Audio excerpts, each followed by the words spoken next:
Hi students, this is Dr. Tim Brooker. Your first assignment in this course is going to be to write your own intellectual autobiography. By that I mean, what influences shaped your thinking? How did you come to believe the things that you believe? You see, you're in a doctoral program, and what that means is you're about to become a full member of the academy. There are certain assumptions that go with that, mainly that you have examined your own life. It was Aristotle who said the unexamined life is not worth living. And part of this course is going to be for you to examine your own life, to know what you believe, why you believe it, and be able to defend those beliefs. So buckle in and let's take a little tour of philosophical history here as we attempt to understand ideas, where they came from, and how they may have influenced each of us. During this brief presentation, we're going to be introducing the competing paradigms of popular culture in America. By this I mean there are two major worldviews that are in diametric opposition to each other. And many of us have been influenced with ideas from one or both. And if we've never really sat down and examined where these ideas came from, we're likely to have within our own belief system things that don't mix, things that their origins are diametrically opposite. So I'm going to introduce a couple of models to you. These paradigms that I'm going to introduce are simplistic models of reality. Reality is incredibly complicated, but in life we use models because they're simple and we can understand them. They can't do everything that reality may be able to do, but you can wrap your mind about it. I'll give you an example. Many of us, when we were kids, played with model airplanes. We assembled them, we glued them, we played with them. And as a matter of fact, models are useful for testing changes. For example, if you were an aeronautic manufacturer and you were proposing a new design for an aircraft, you might make a model of that aircraft because you can tweak changes. What happens if we make the wings a little more swept back? Or what happens if we increase the height of the tail fin? And then you stick them in a wind tunnel and you test the changes that you've made. Now that model can't fly, and so it's certainly not as complex as a real airplane would be, but it's extremely useful for understanding the complex. So that's what we're going to do, is to introduce a couple of simplistic models. Don't nitpick the models and say, oh, but it won't do this or it won't do that, or it won't. That's not the point of a model. A model is to be a simplified version of something that is so complex we may not be able to understand it in all of its mass complexity. So understand that these are models, they are not reality. So to begin the introduction to our models, you ask, how in the world can we possibly deal with the entire range of issues that man has dealt with since time immemorial? Well, let's use the science of philosophy, because in philosophy there are subdisciplines which, when put together, encompass the entire range of issues that man deals with. And so what we will do is we will use the science of philosophy, and from philosophy we will delve into the subdisciplines thereof.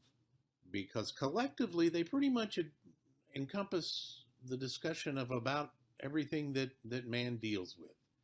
So we're going to be using philosophy and its subdisciplines to categorize the issues about which we have beliefs.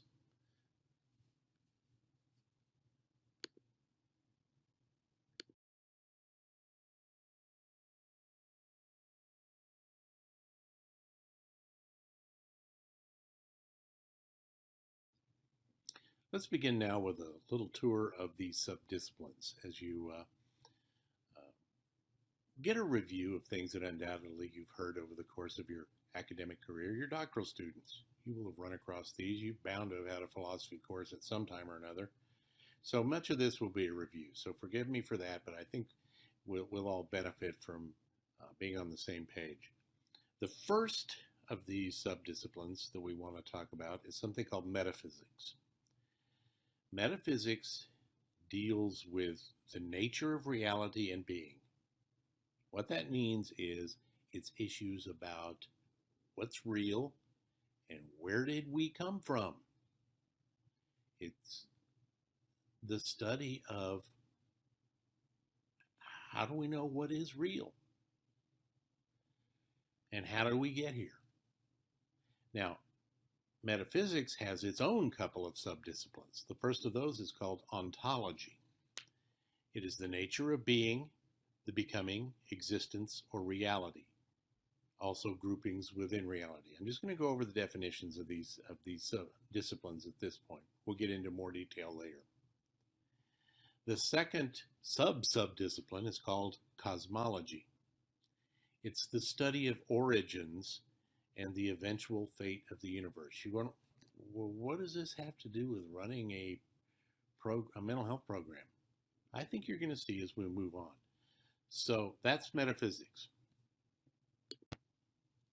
The next subdiscipline that we'll deal with is something called epistemology. It is the nature and scope of knowledge. It's also known as the theory of knowledge. But simply put, epistemology deals with issues of truth. Is there such a thing as objective truth? Are there truths that always have been true, always will be true? And can we know that truth?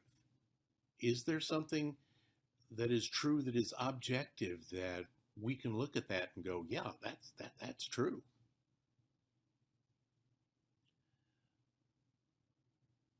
So epistemology also questions what knowledge is, where it comes from, and it questions the extent to which any subject or entity can be known.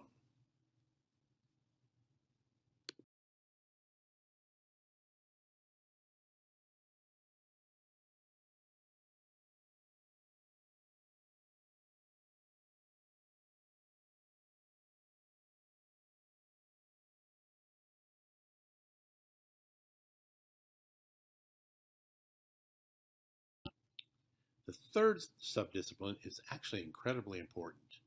It's axiology. It's the philosophical study of value and values.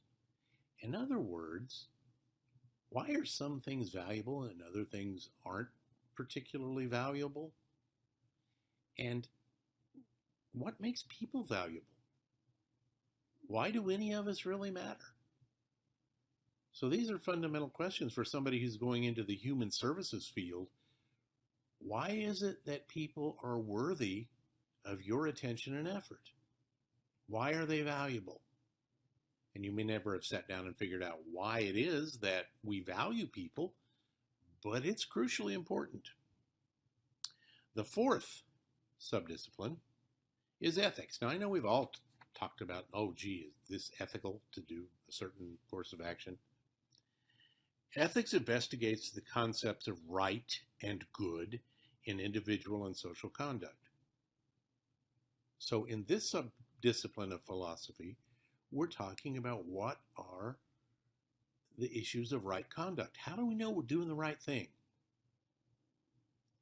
All of these are crucially important in administering human services programs. So Forgive me for going over them one at a time, but I think it's worth our time. The fifth and final subdiscipline that we will be dealing with is something called logic. Doubtless you have heard you've talked to people who've said things that are just off the wall, and you go, that's not logical. Well, how do we know what logic is? Is it one of those things that we can identify when we see it? Or are there rules about what is logical, and where does those rules come from? Does everybody get to make up their own rules about what's logical? Or do we have to subscribe to something that is outside of ourselves? Now let's begin talking about paradigms. I mentioned that the study is entitled The Competing Paradigms of American Popular Culture. Well, what's a paradigm? We've all heard that word. What is it? Well, it's sort of a comprehensive understanding of the way a system works. I'll give you an example. I restore classic cars. And it doesn't really matter if it's a four-cylinder Triumph or if it is a V12 Jaguar engine that I'm looking at. I have a pretty good understanding of how the internal combustion engine works. I understand that you have fuel and air mixed together. It's injected into a cylinder where it's compressed and then fire is added, and you have an explosion, and that forces the piston down, and that's how it runs. So how is it that popular culture runs? Is there any comprehensive systemic methodology that explains why culture works? So that's what a paradigm is. It is a systematic understanding of the way a system functions. So that is where we're going to be introducing some of the concepts of paradigms.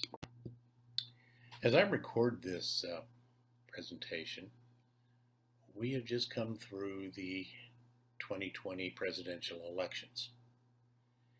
And I can safely say that I've never seen America as divided as it is now. I've never seen one faction of Americans so angry at the other factions of Americans. I've never seen such mistrust, such misunderstanding of people with whom we disagree. I haven't seen that in my experience. You say, well, why is that? Why is it we're so divided? Well, let me put it this way. One faction of our society is functioning under one paradigm, one worldview, while the other faction of American culture is coming from a completely different understanding of the way this system operates.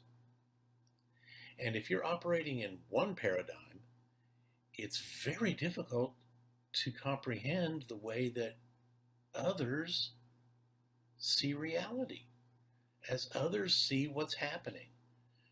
So it should be painfully obvious to all of us that we have some very different perspectives on the way things function and the way things ought to be.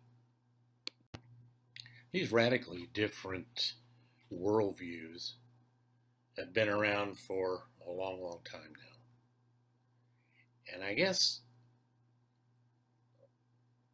hundreds, if not thousands of years ago, we departed like two paths. One set of intellectual understanding went off in one direction, and another went off in a completely different direction. And I guess that point where they spread, where they split, was over one answer to one question. And this most basic, fundamental question that man has been asking himself since he first looked at the sky and said, "Are we alone? How do we get here? Is there somebody bigger than me?" So that fundamental question is there a God or is there not a God? Because the implications of that answer are profound. And it's over that question that philosophy split into these two competing paradigms. So we'll go through the subdisciplines that I introduced to you a few minutes ago. We'll go back through those. And we'll look at each of those subdisciplines from the theistic perspective, meaning you answered the question, yes, there is a God. And we'll go through the same set of subdisciplines as if you answered the question, no. No, there's no God out there. There's nothing bigger than me. So how, again, you answered that one basic question about the existence of God is the point at which philosophy split into two camps, the theistic and the atheistic. All right, so let's go back to metaphysics. How did we get here? Where did we come from? Well, we're going to use the Judeo-Christian heritage here since we're talking about American popular culture. So from a theistic perspective, you go back to the Bible, and the Bible said something like, in the beginning, God created the heavens and the earth. So what we see is a reality, a universe that was created. And the Creator imposed upon this universe it's His order, His structure, His regulation. So metaphysically, from a theistic perspective, you see reality, you see the universe as a self-regulating creation that bears the image of its creator. It has order, it has purpose, it has meaning. Now let's go to the other side. From an atheistic perspective, where did the universe come from? Well, to quote the intro lyrics to one of my favorite shows, The Big Bang Theory, some 14 billion years ago, there was an explosion. And all matter in the universe was hurled outward in random directions. And so it all began with an explosion. There's nothing orderly about an explosion. Things are completely random. They are out of control. They are chaotic. And then one little rock happened to get captured by a star, and that rock just happened to be at precisely the right difference, or the right distance from their star, that it was a temperature band where water could exist in its liquid state. Couldn't be ice, couldn't be steam, it had to be in its liquid state. And that water became the major component of life on this planet. And this is one of the most monumental, fortuitous accidents that one can possibly imagine.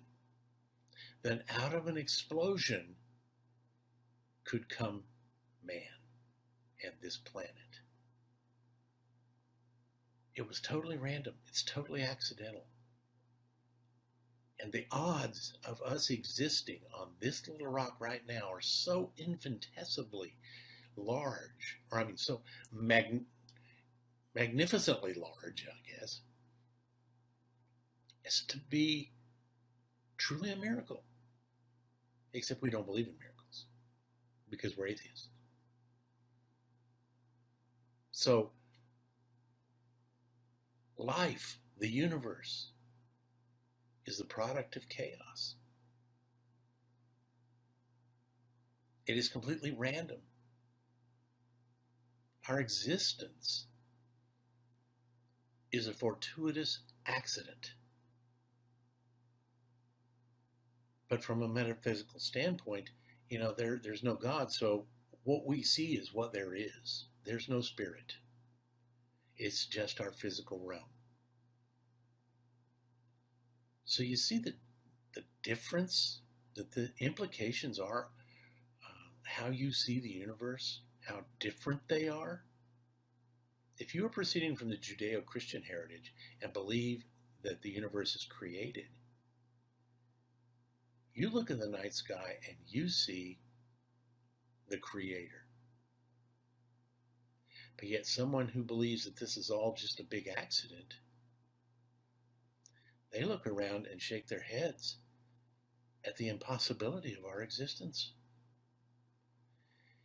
How even the slightest little change could destroy or could have kept man from ever being what he is. So the literal terror of doing something that might cause Mother Earth to not be able to sustain man any longer. You see the total difference in the perspective of how people see reality? How some see confidence in a creator and others see terror in an accident? Let's move on to the sub-disciplines of metaphysics. The first, as you will recall, is called ontology. What entities exist or can be said to exist? Well, if you go back to the Judeo-Christian story of creation, you have God as the creator. You have God as the creator of the bad guy, Satan, who was cast to earth. They live in the spiritual realm. And then you have God's other creation, man, that lives in the physical realm. So the important thing about the theistic perspective of ontology is that there's the recognition that there are multiple entities, God and Satan, and they live in the spirit realm that is real, but can't be seen, touched, smelled, or used, or detected by our physical senses. And then you have people who are stuck in our materialistic physical world. Switch over to the atheistic side of ontology. How'd man get here? Well, he was the product of this fortuitous accident that created the earth at exactly the right distance from the sun, and through what we will call a process of history that we call survival of the best adapted. I used to be in talk radio, and I had a caller who once called me and said, I made the statement of something about survival of the fittest, and this graduate student in biology called and explained to me in no uncertain detail that it was about survival of the best adapted, not the fittest. So I humbly learned, and now I know that the process that turned a single-cell organism into modern man was a process of survival of the best adapted. So I have learned. But anyway, there's no God, there's no Satan, there's no spirit realm. There's only what we see. It's materialism. It is the thing, the materialistic world. So what we can discern with our senses is all there is. So that's the ontology of the theistic and atheistic realms. To continue our discussion on ontology, what is the hierarchy within or among the entities? From the Judeo-Christian perspective, God is over all. Everything is in submission to God, both Satan and humanity. So God is over the spirit realm, God is over the physical realm.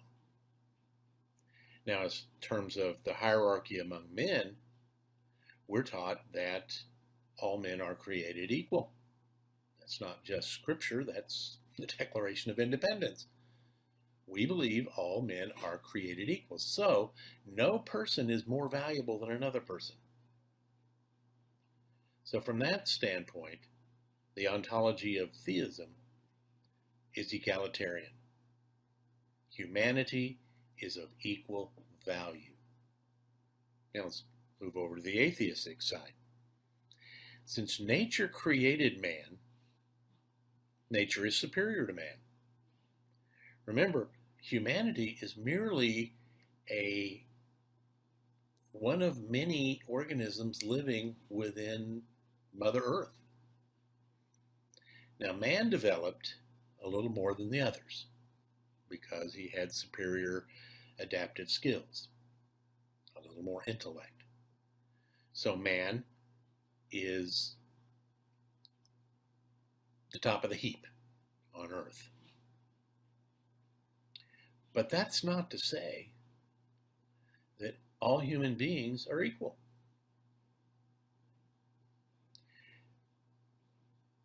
Let's face it, there's some people that make a huge contribution to humanity, and there are those that don't make any, or who are probably net drains on society. So, from that standpoint, the atheistic perspective of humanity is elitist. There are some people who are simply big contributors, and there are those that are non-contributors. And for the survival aspect of mankind, it's just logical that the people who are the best and the brightest, who are the best adapted to survival, are the ones who ought to be in charge. So we have multiple layers of people. It's not everybody is equal. It's not one man, one vote. It's the smart people ought to be the ones who are in charge. So from an atheistic perspective of the hierarchy, the best and the brightest ought to be running things. Let's move on to cosmology, the second of the major subdisciplines. It is the study of origins and eventual fate of the universe. To go back to our Judeo-Christian paradigm, God created the heavens and the earth. But he didn't just create it. He imposed upon it his own attributes: order, structure, meaning, purpose. But the eventual fate of the universe is that it is as eternal as the Creator. We, as individuals, Christian people, we don't have to worry about the universe destroying itself, because we don't have to worry about the Creator destroying himself or the Creator destroying us. We can take confidence in the permanence of reality. Now, does that mean that God is controlling every little aspect of everything on earth? Not necessarily. You know, there's much about our founding fathers being deists. Well, a deist is a person who believes that God was the creator, but he's like the watchmaker or the clockmaker who creates the clock, and then it's self-regulating and it operates itself. That's the traditional view of cosmology from the Judeo-Christian perspective. God created it. God's set the rules in motion. He's imposed his standards upon his creation. And he said it was good. So who are we to argue? So we don't have to worry about our actions posing a threat to God's creation. Does that mean we can't do stupid things? Of course we can do stupid things. Can we do damage? Yes, we can do damage. But are we a threat in every little decision? I drive a diesel engine. I drive a 1-ton truck with a diesel engine. Is my truck a threat to the creation? That's laughable from a Christian perspective, but not so from the atheistic perspective. Because remember, our existence, the universe, the world, it's the most fortuitous of accidents. We have only moved forward as a species because of the forces of progress. Now, they don't believe in a God, but they do believe that there are certain things that are recognizable as forces of history, forces of progress. So if you are one of those who doesn't necessarily believe that there's a God, but you believe there are forces of history that are at work, then that would make you something called a progressive. A progressive is a person who believes that the forces of history and the forces of progress may be in operation even if God does not exist. And they believe that the wise person is going to work with the forces of progress. For example, one of the rules of progress is that all things are constantly in the process of going from simpler forms to more complex forms. Just like humanity. I mean, we started out as a single cell entity here, and now we are this miraculous thing called humanity. We have gone from a simple form to a complex form. Well, progressives believe that that force of progress exists in everything, including government. That governments must of necessity go from simpler forms to more complex forms. And a monarchy, for example, is a pretty simple form of government. One monarch is the government. He's the personification of the government. But the most complex would be a pure communist form of government, where the government owns everything, controls everything, and everybody is a component of the communist state. The true progressive believes that government must progress from simple forms like monarchies to democracies, to republics, to socialist, to communist. They believe government must continue from a simpler form to a more complex form. That is the essence of progressivism. But I digress. They believe that the future is subject to atrophy and it cannot be predicted. I mean, it was a real bit of good luck that got us here. We can't guarantee our luck is going to continue. So it's absolutely essential that we do not throw nature too many curves with things like internal combustion engines and coal-fired power plants and nuclear power plants and the things that we do, which are basically a threat to the continued survival of mankind. If you don't have a guarantee about the future, I mean, we got here by luck. And if you don't have the confidence that there's something else involved that's going to keep us going, you've got to be afraid of doing damage. So it is essential that people do all in their power to protect the earth, which is, of course, our mother. This is the lab in which we were created.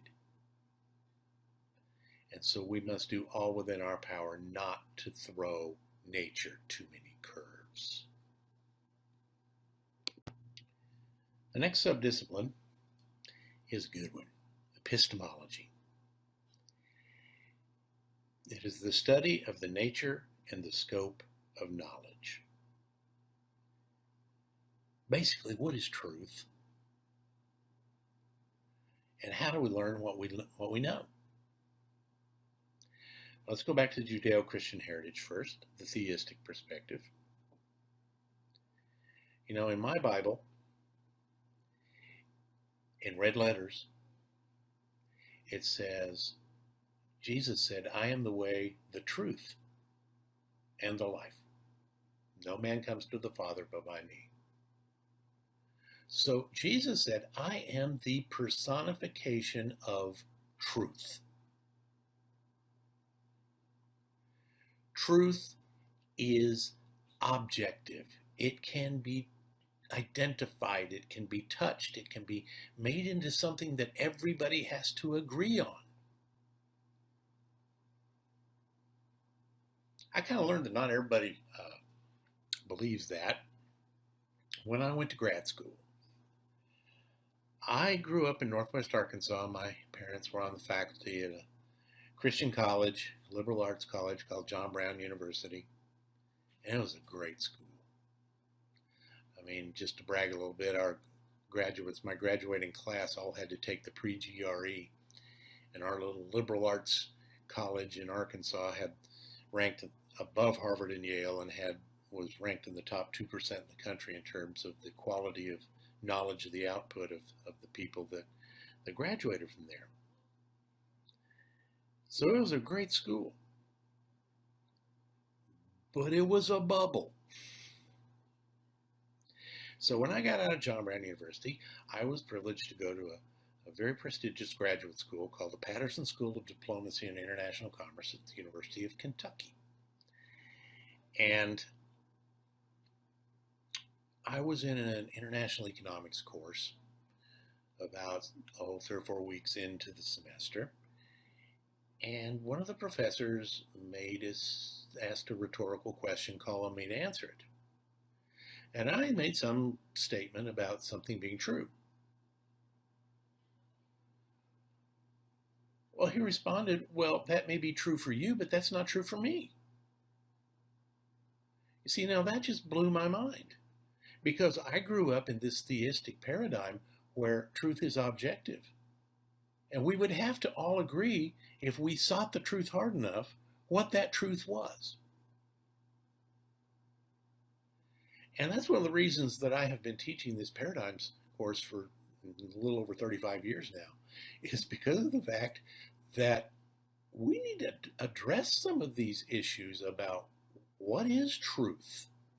Is it objective, or was it like my professor at UK said, yeah, I get to decide for myself what's true. I was taught, no, you don't. Truth is objective. If you search hard enough, that's why the jury system works. 11 jurors can come to an objective, definite agreement as to what the truth is about the guilt or innocence of a person. And if they can't come up to an objective conclusion, then you got to let them go. Because truth is objective. Now, where do we get this truth? Well, obviously, some truth is revealed by God. You know, like creation is the result of God's actions. That's objective, revealed truth. That Jesus was the Son of God, revealed truth. Even in the moral realms that we'll talk about later, the 10 Commandments, those were given to us as revelation. Is that the only way we know things? No. Man is quite able to figure stuff out on his own. We've done a lot of brilliant insight. We learned a lot over the years. And that is basically the Judeo-Christian perspective, God and man. One of the great pieces of artwork of all time was a statue carved by Michelangelo, his David. If you've ever seen that statue, the unique thing about it is that that statue has huge hands. And that symbol of the massive hands was Michelangelo believing that here was the statue of God's, one of his favorite people. But he had huge hands that he could build with, that he could discover with.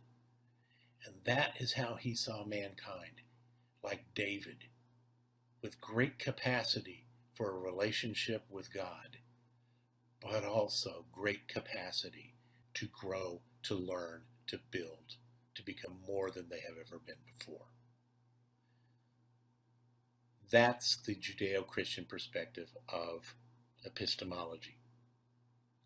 The other thing is, absolute truths exist. Absolute truth means truths which have always been true and will always be true. Now, some people think, no, that there's no such thing. Maybe we don't know absolute truth, but we're learning. And we're getting a little closer all the time. Many philosophers over the years have had the process, the thesis and antithesis and synthesis process of Hegel. That was his conception about how we go towards learning what absolutes are. There's a process. It's not instantaneous, but we're moving in that direction. So let's move over to the atheistic ideas about epistemology. Remember my UK professor? I get to decide for myself what's true. That just blew my little Christian mind when he said that, because that's not the way it's supposed to be. Truth is objective, not subjective. People don't get to decide for themselves what's true. But yet now we very much live in a world where people get to decide for themselves what's true. It doesn't matter about evidence. We decide for ourselves what we want to believe, and we are free to believe it. How do we discover what truth is?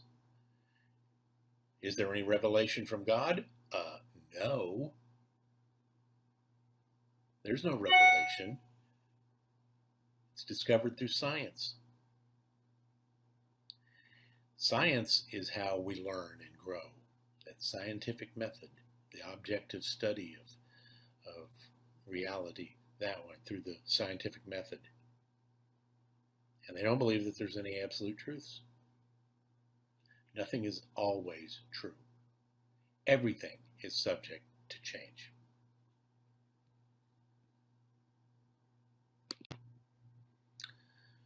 Moving on from epistemology, let's talk about axiology. I like this one. The study of value and values. In other words, why are things considered to be valuable?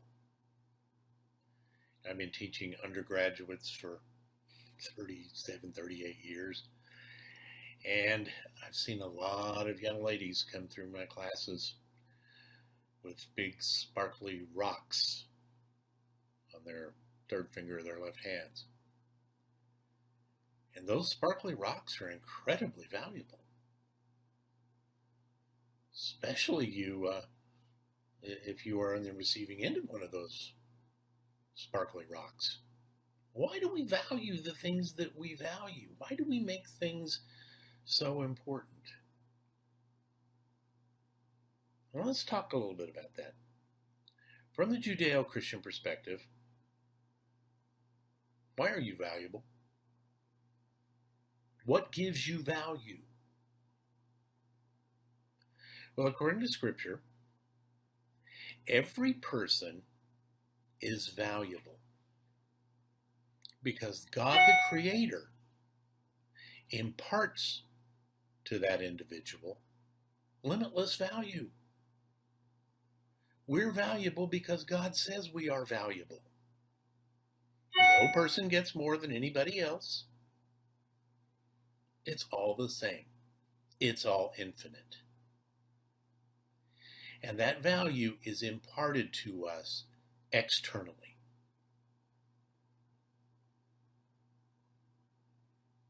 Let's go over to the atheistic side. What makes an individual important? What makes them valuable? Well, remember,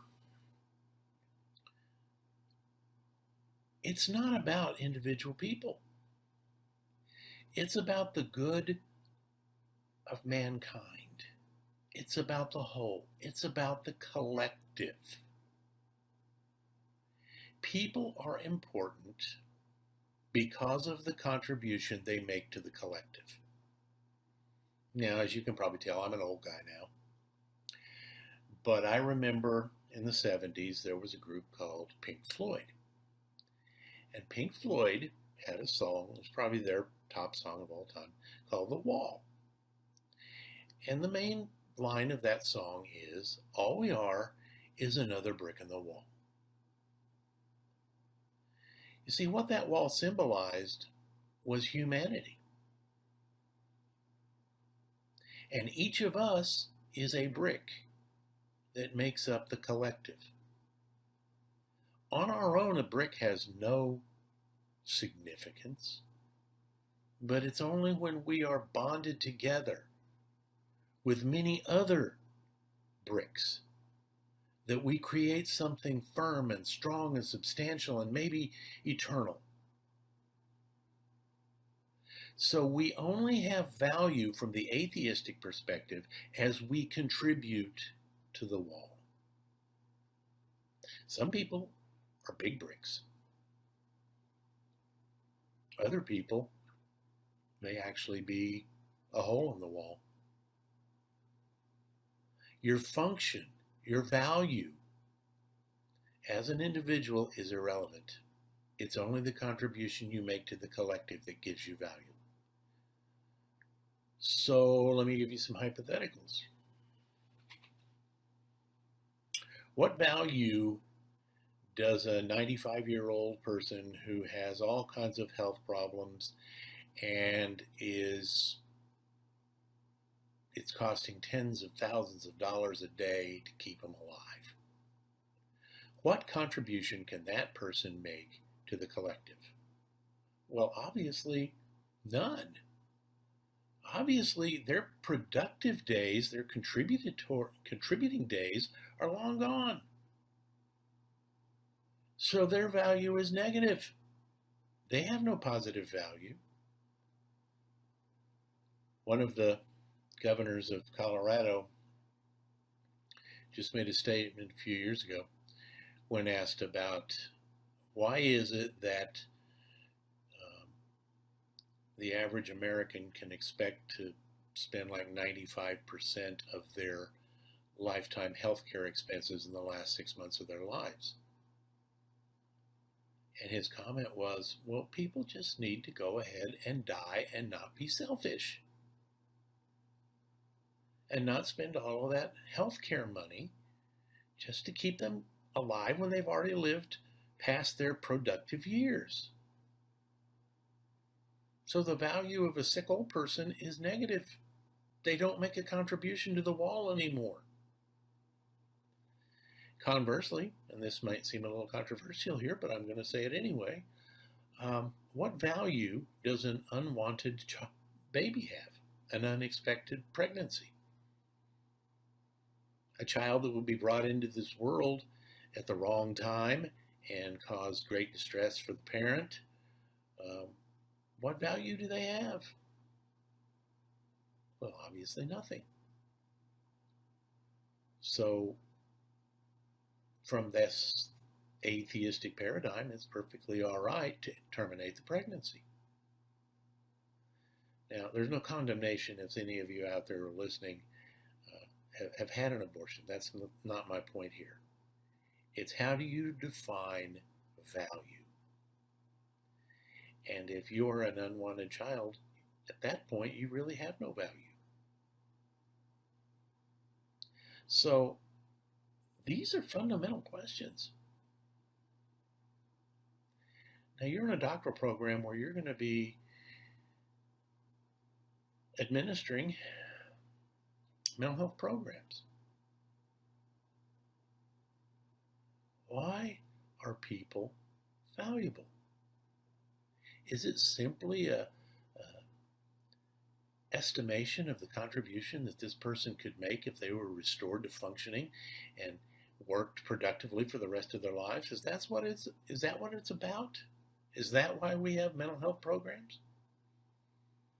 Or is it something deeper? Is there an intrinsic value in people that makes them worth fighting for and helping even when they may not deserve it? Even when they may not want it? So these are the axiological paradigms that are at work in America right now. And as apparently some major abortion bills are going to be coming before the Supreme Court, you can see we have a divided country. Some people do not see the value in an unwanted child. But yet others say, I read in Scripture where it says, from the womb I have known you. And the baby, even before it's born, has infinite worth because the same God who made me valuable made them valuable. These are the discussions we need to have. And I believe that we are going to be having those. So that's axiology, and it's incredibly important. Moving on from axiology, let's talk about ethics. This subdiscipline studies the concepts of right and good in individual and social conduct. How do we do the right thing? And what is the right thing? And how do we know what the right thing is? Well, let's look at the Judeo-Christian definition. Right or good conduct is objective. In other words, if you do certain things, that's good. If you do other things, may not be so good. But good and bad are defined. That means they are objective. They are measurable.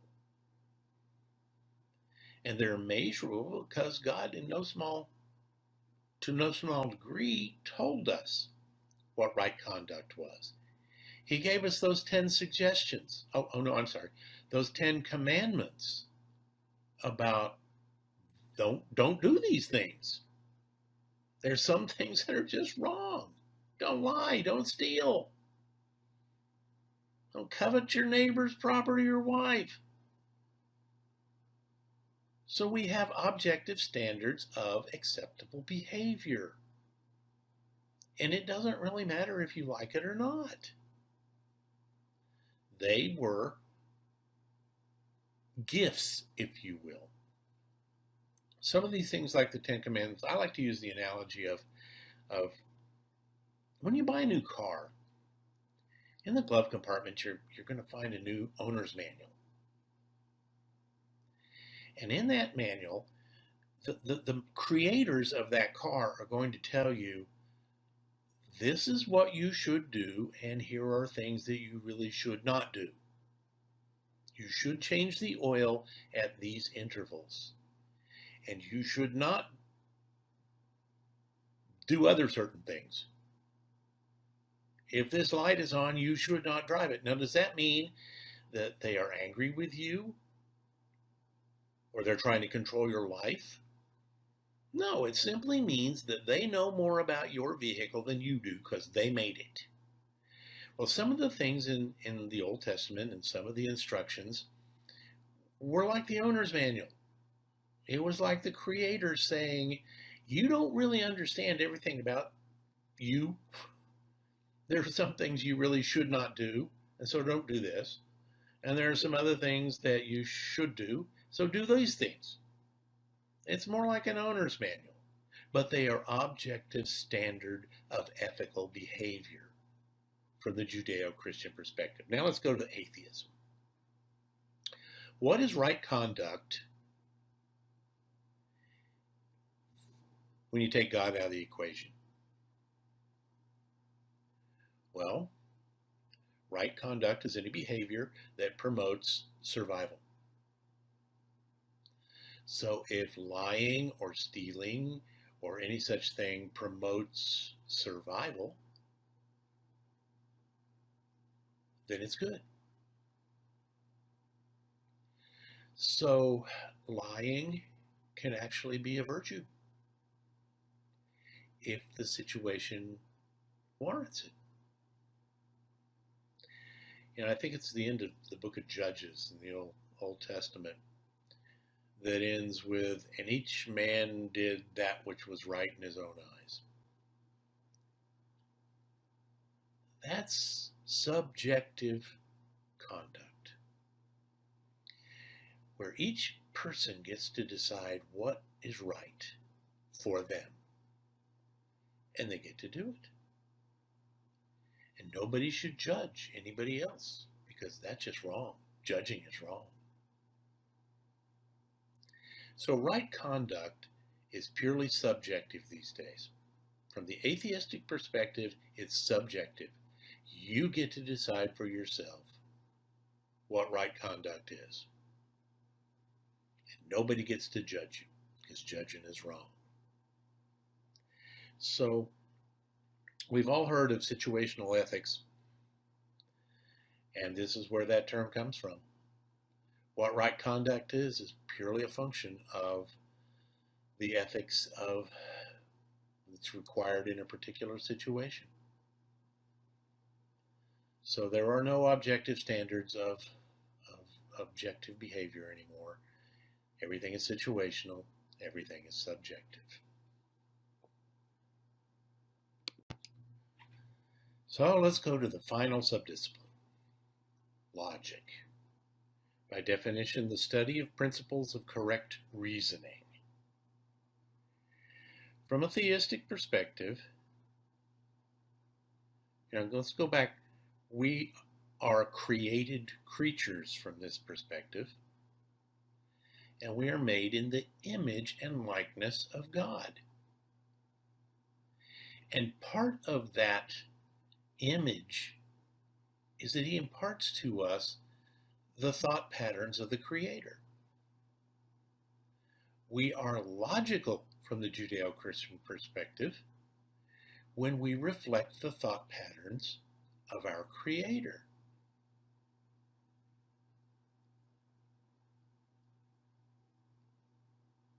So consistency with the way that God made us to think is sound reasoning, sound logic.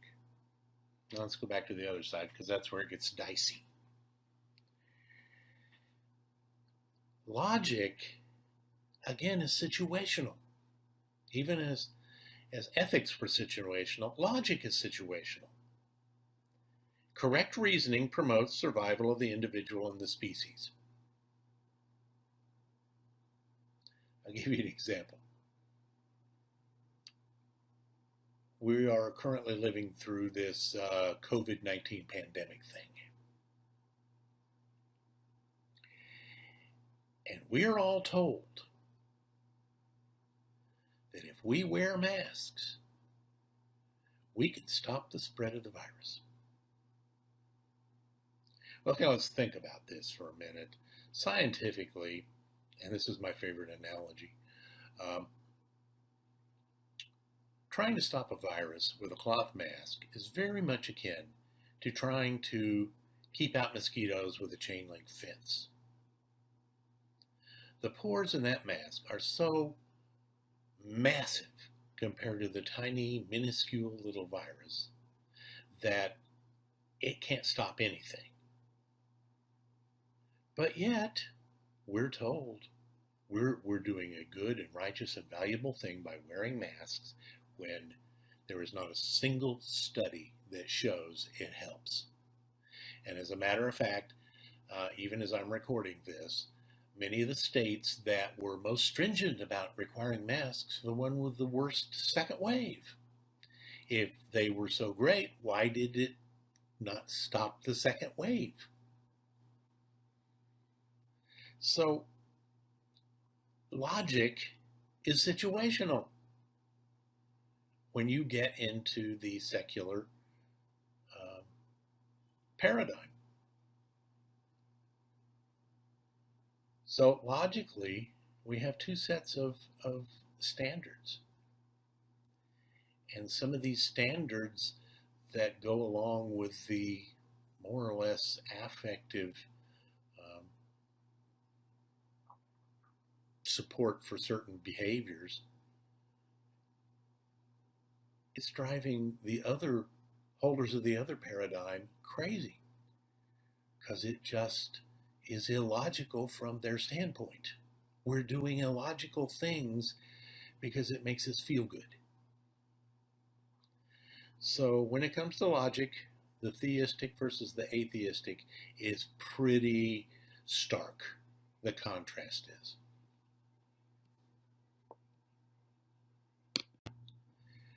So I've spent quite a while painting a picture for you of two paradigms which proceed from how you answered the initial question of, is there a God or not?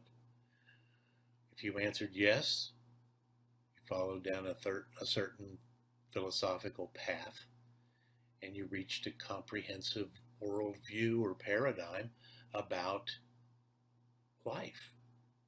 But if you answered no, philosophy went down a different path.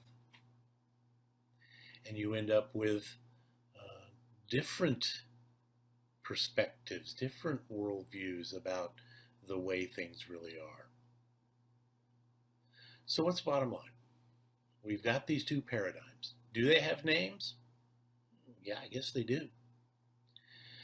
So the first, the sort of theistic one, has traditionally been called something called positive rationalism. Positive indicates that they believe that there are answers, that they believe there is meaning, that they believe there are objective truths. Because there is God, there are answers. There is hope. There is security. Rationalism indicates that man's still pretty smart. We don't have to sit here and wait for God to tell us new stuff. We can figure it out ourselves. We have the great ability, like Michelangelo's David. We can be close to God, and yet we can build, and we can learn, and we can grow, and we can go beyond wherever we have been to this point. This paradigm sees life has order. The universe has order. It has structure. It bears the hallmarks of the Creator. Truth is objective. It's recognizable. It is definable. It can be touched. It can be made to where we absolutely know what truth is. In this paradigm, individuals have infinite worth. That worth is imparted by their Creator. And the focus of this, and this is going to be very important in the next video, but positive rationalism emphasizes the importance, the value, the competence, and the abilities of the individual. The Bible doesn't say, in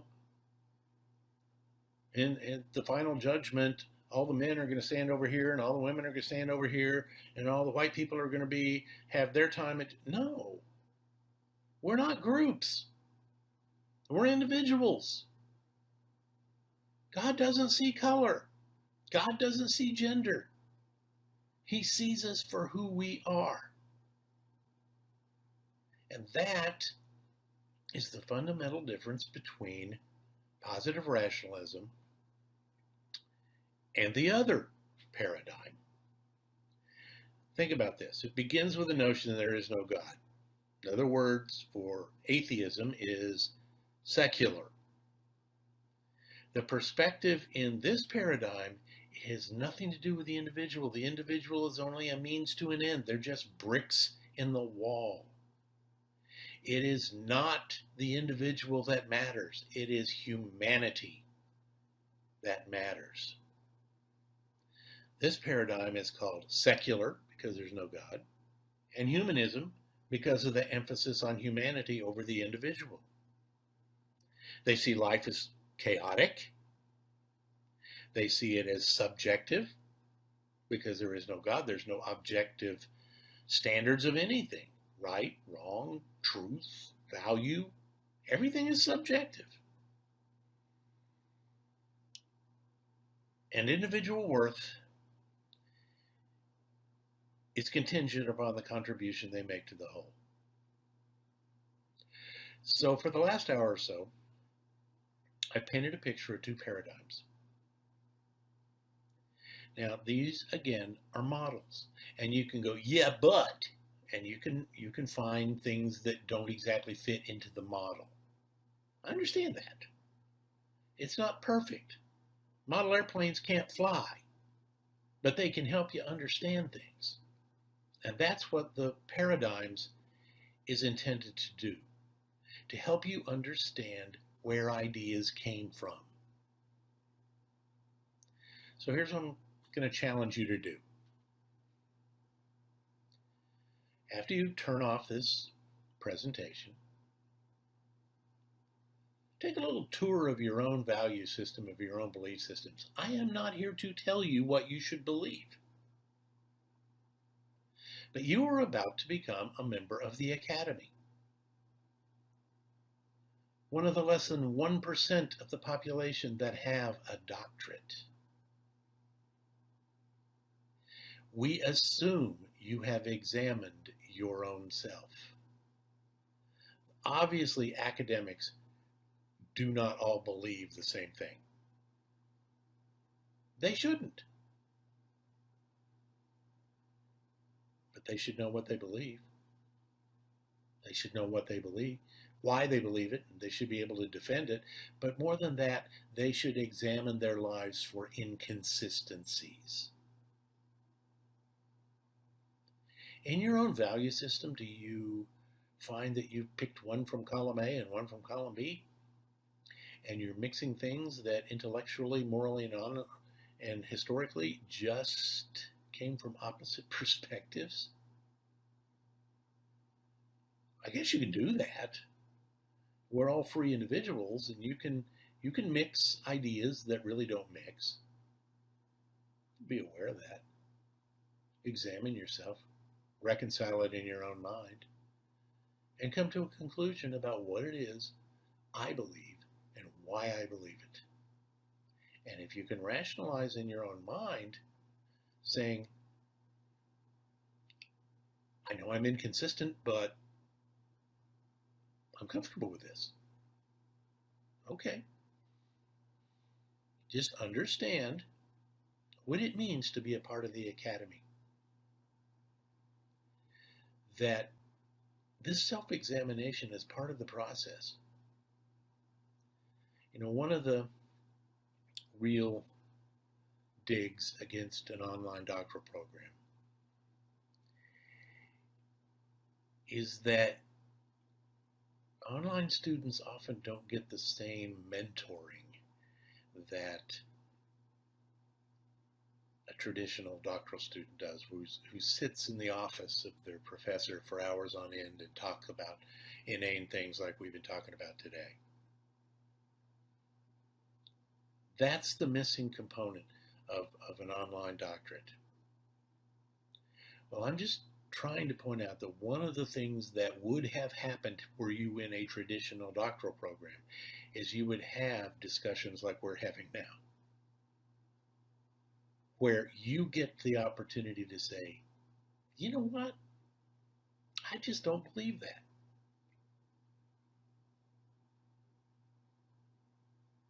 Or you know yourself and you come to your own comfort level with what you believe, why you believe it, and you're able to defend it. So I applaud the folks at COEBS at HBU for giving me the chance to challenge you a little bit, to think and grow, to figure out who you are, and maybe more importantly, what kind of an administrator or what kind of a professor are you going to be? What are you going to tell your students or your employees about who you are? So this is a glorious opportunity to take a few minutes and just think and reflect on what you believe and why you believe it. So in next week, we will be having a second version of this where we take these paradigms and we see how they actually implement in the real world, economically, politically, and public policy. So that will join you again next week.